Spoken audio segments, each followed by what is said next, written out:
Right, now I've got the Yeti set up going through a powered USB hub into the iPad. It apparently, although I can't confirm this, used to work without going through a hub, but as of iOS 4.2 some such, it actually broke that connectivity. So when you do plug a Yeti directly into the iPad through the camera connector kit, it comes up with an error message saying that the device uses too much power and can't be used with the iPad. But if you go through the powered USB hub, the cable's long enough to actually bring it up into shot just there. This is just a standard Belkin job. If you go through that, then you're absolutely fine, and you can actually record directly into whatever recording app you have on the iPad. I'm using Fire just here. Blue actually have their own version of that, but I've been using it for ages, since before they got hold of it. It's really, really nice. It's got good SoundCloud integration as well, which was quite fun. Now, you could probably use a battery-powered USB hub if you could find one. That'd make it a little bit more convenient. As it stands, if you have an iPad and you're looking for something to improve the sound quality of recordings that you're getting with it, then yeah, sure, you get this. But in terms of a field recorder, it's actually less useful than it was when you could plug it directly in, because obviously you've got to cart around a hub, and unless you can get a battery-powered one, and I've looked around a bit and they don't seem to be that common, and haven't been able to get hold of one yet. Unless you can do that, then you're going to have to find a power source, and that kind of defeats the whole purpose of having a portable setup. So you can't just go anywhere and record, because you've got to be able to plug in. That said, the stereo output of the Yeti works, so you can use all of the different pickup patterns, including the stereo pattern. It gives you a really nice sound, pretty much the same as what you would get going into the Mac. I don't think there'll be any discernible difference between the two.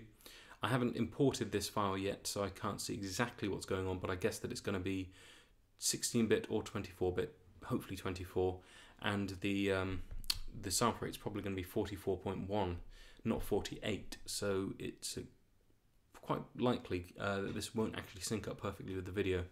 But over a short recording like this, you probably really won't notice. So I'm just going to do a bit of guitar playing. This is with the stereo pickup pattern.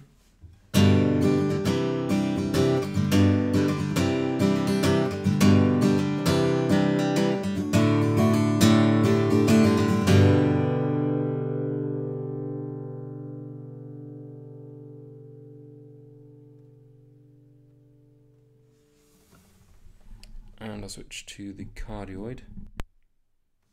Okay, when I switch the pickup pattern, it does actually stop recording on the app, but that's nothing terrible. You just start a new recording.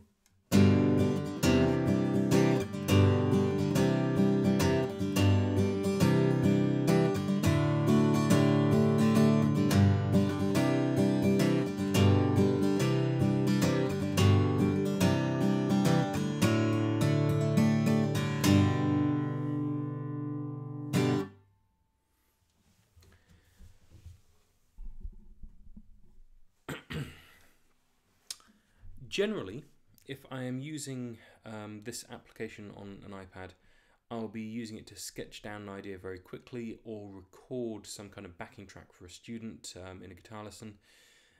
I don't think that I would go to the trouble of plugging in this microphone for that, purely because I have to go through the USB hub.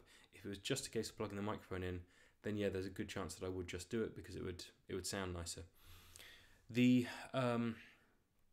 The integration of SoundCloud in this app is really the reason that I use it, because you can just instantly fly something off and upload it, and it all fits together very neatly. You don't have to worry about cutting the file, encoding the file, and then uploading it to SoundCloud all through separate different steps. It's all integrated into one step.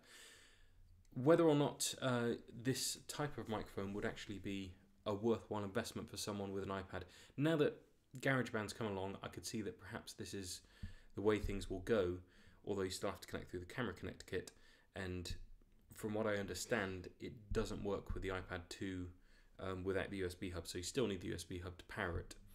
There are other Blue microphones which I think will actually work without the USB hub. I think the Snowball works without. And also, this microphone falls into a bit of competition here with the portable audio recorders like the Tascam and the Zoom. Tascam, I've got a review coming of that very soon, and the Zoom I've actually used with the iPad before. Now the attraction of those is that they're basically microphones like this, all integrated into one with the audio interface and everything.